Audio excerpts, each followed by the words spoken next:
Olá, nesse vídeo eu quero discutir sobre a geração de pontos distribuídos aleatoriamente sobre domínio retangular, em que eu fiz um vídeo anterior falando sobre a ideia, como desenvolver a ideia em torno da rotina computacional, e aqui então eu quero fazer a programação dessa rotina com você.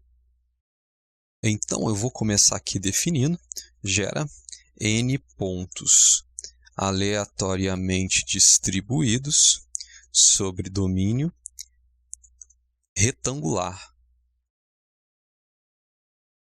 com limites inferiores. Na verdade, deixa eu passar isso para baixo.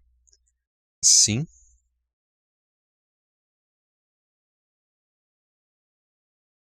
Para cada variável dado pelo vetor i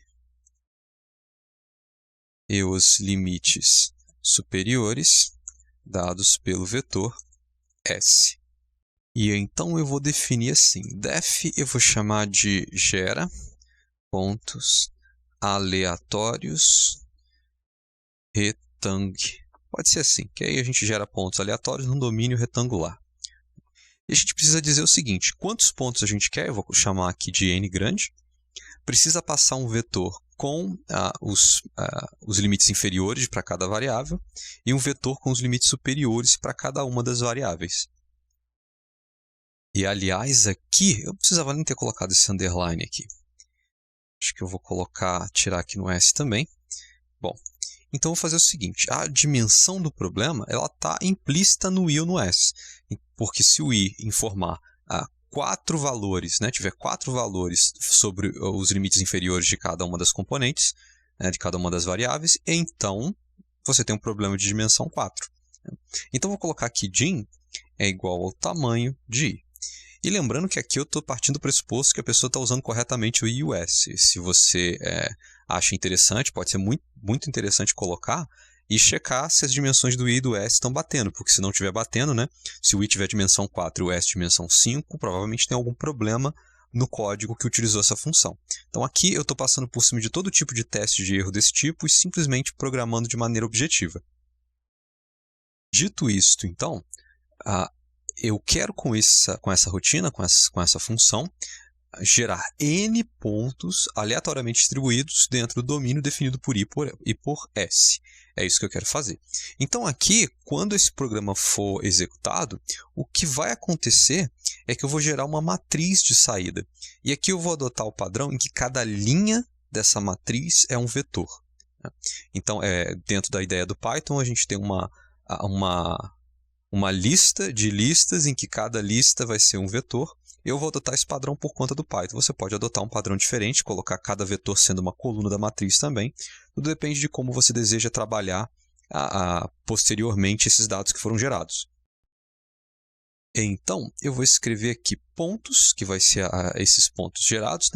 Eu vou escrever como np.zeros, ou seja, eu vou criar uma matriz inicialmente toda zerada e agora eu vou ter que dizer o seguinte, que eu vou ter n linhas e dim colunas. Então, eu tenho n linhas, porque são n pontos, e cada uma dessas linhas é um ponto com dimensão dim. Se I for um vetor com 5 posições, então eu tenho uma matriz com n linhas e 5 colunas. E agora, então, eu vou precisar passar por essa matriz, por essa matriz de pontos, e começar a preencher essa matriz com os valores que eu quero. E como existe um padrão em percorrer matriz usando a ideia de usando o I e o J como parâmetros, eu vou repetir essa ideia aqui. Então, eu vou percorrer as linhas usando o parâmetro I. Vou fazer dessa maneira. E vou percorrer as colunas utilizando o J, a variável J. Então, enquanto J menor que dim, então porque percorrer as colunas é percorrer de 0 até dim menos 1 no Python, J igual a J mais 1 para não esquecer, e eu estou percorrendo essa matriz dessa maneira aí. Bom, então eu sei que eu estou na linha I, e eu preciso para a linha I, e então eu estou no meu vetor I sendo gerado, meu iésimo vetor ou ponto, se você preferir, né, meu iésimo ponto sendo gerado. E para cada uma das colunas da matriz, eu estou falando de uma das coordenadas desse ponto. E daí que não tem muito segredo. Eu vou botar o seguinte, pontos é a minha matriz, na posição, na linha I, na coluna J, ele vai ser o seguinte. O valor inferior dessa coordenada que eu estou trabalhando, então eu estou falando do I, J, já que é o J que percorre cada uma das coordenadas, né? O valor inferior mais um número randômico, e aqui no Python eu vou usar a função np.random.rand, assim. Então, é aquele valor de R que valeria entre 0 e 1. E agora basta eu colocar então o valor superior menos o valor inferior para aquela determinada variável. E então a boa notícia é que basicamente era isso que precisava programar. Então eu vou só botar a anotação aqui, o I percorre cada uma das linhas, pontos. Cada ponto é uma linha, aliás, deixa eu tirar o acento aqui, é uma linha. E o J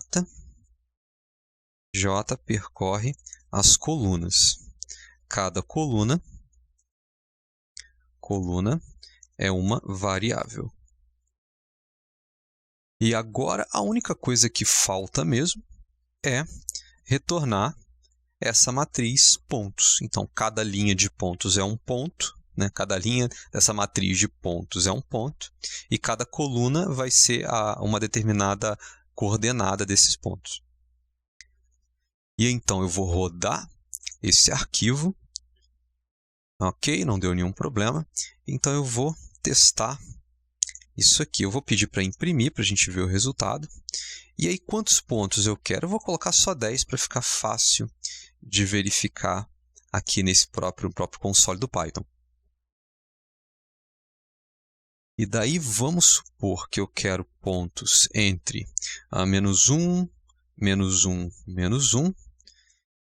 Ou seja, x, y, z teriam, né, todos eles menos 1 como limite inferior.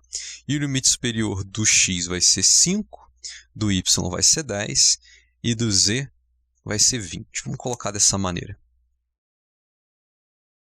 E agora, então, perceba o seguinte. Toda essa primeira coluna é formada pelas coordenadas x de cada um dos pontos. Então, olha só, aqui a gente tem um ponto, né? Ou seja, um ponto no R3, né? Com 3 coordenadas. Aqui a gente tem um outro ponto. Aqui a gente tem um outro ponto. Ou seja, cada uma dessas linhas aqui é um ponto que tem coordenada x, coordenada y aqui e coordenada z. Agora, vale observar o seguinte, que toda essa primeira coluna aqui, desse selecionado para baixo, você vai perceber que os números estão sempre entre menos 1 e 5. Eles não são inferiores a menos 1 e não são superiores a 5. Agora, quando você vê essa coluna do meio aqui, esse que eu selecionei os valores abaixo, esses valores vão estar entre menos 1 e 10. Nenhum desses valores é menor do que menos 1, nenhum deles é maior do que 10. E quando você vê essa terceira coluna aqui, os valores estão entre menos 1 e 20, nenhum deles é menor que menos 1 e nenhum deles é maior do que 20.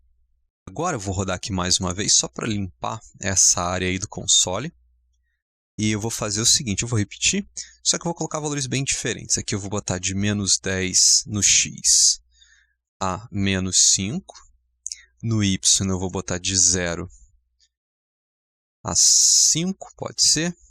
E no z eu vou botar de 50 até 70.